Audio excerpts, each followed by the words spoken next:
নমস্কার, সোমার রান্নাঘরে সবাইকে জানাই স্বাগত। আজকে আমি আপনাদেরকে আলু পোস্তর চপ বানিয়ে দেখাবো।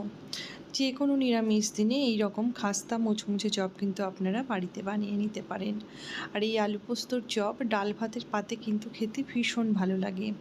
তো আশা করি এই রেসিপিটা আজকে আপনাদের ভালো লাগবে।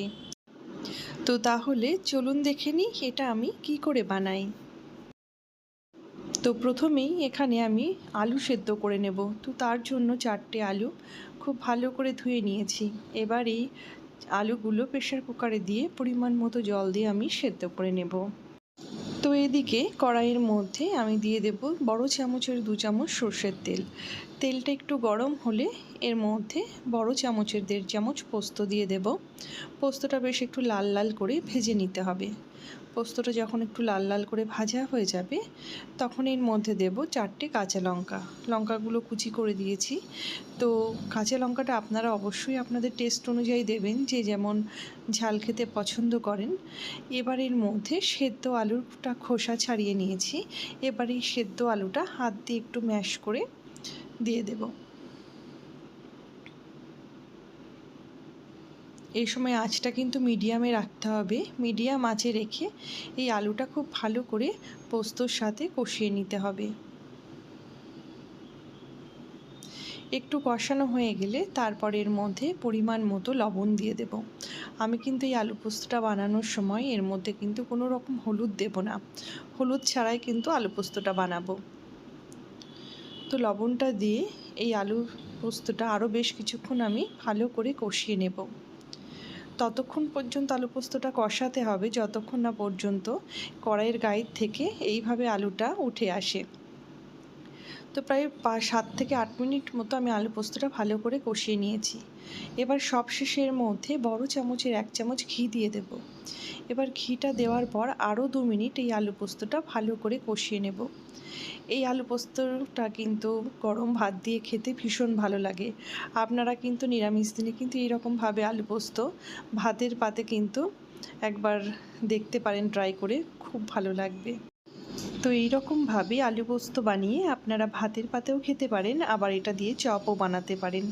তো এখানে আমি চপ বানিয়ে দেখাচ্ছি। তো তার জন্য একটা বোলের মধ্যে নেব 1 কাপ বেসন, দেবো এর মধ্যে 4টে কাঁচা লঙ্কা কুচি, স্বাদ মতো লবণ, সামান্য একটু হলুদের গুঁড়ো, আর দেবো 1 চিমটি বেকিং সোডা আর সামান্য পরিমাণ চিনি।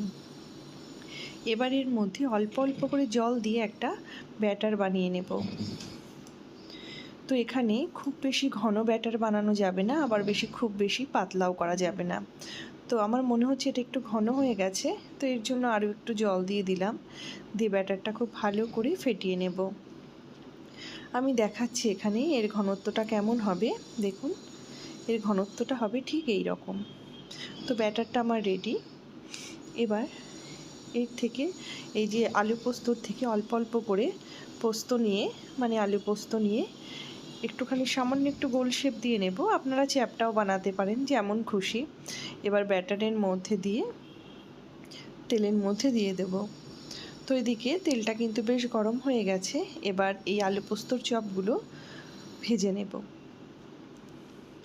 এই সময় আঁচটা কিন্তু মিডিয়ামে রাখতে হবে। মিডিয়ামে আঁচেই কিন্তু এই আলু পোস্তর চপগুলো ভাজতে হবে। খুব বেশি গরম হয়ে গেলে ওপর থেকে কিন্তু পুড়ে যাবে, সেটা কিন্তু খেতে ভালো লাগবে না। তো মিডিয়াম আঁচেই এই আলু পোস্তর চপগুলো ভেজে নিতে হবে।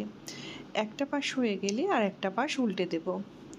এই পোস্তর চপগুলো কিন্তু ভীষণ মুচমুচে হয়, আর এই চপগুলো ডাল ভাতের পাতে কিন্তু খেতে ভীষণ ভালো লাগে।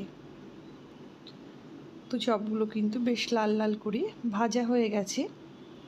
এবার এই চপগুলো একটা প্লেটের উপর আমি তুলে নেব। তো আমার ছেলে আলু পোস্ত চপ খেতে ভীষণ ভালোবাসে। তো যেদিন আমি বাড়িতে আলু পোস্ত বানাই, তো ওর জন্য আমাকে এরকমভাবে চপ বানিয়ে দিতে হয়। তো যাই হোক, চপগুলো আমার সব ভাজা হয়ে গেছে। তো তাহলে দেখুন, তৈরি হয়ে গেল আলু পোস্তর চপ। এই রেসিপিটা যদি আপনাদের ভালো লেগে থাকে তাহলে বাড়িতে একবার ট্রাই করে দেখবেন।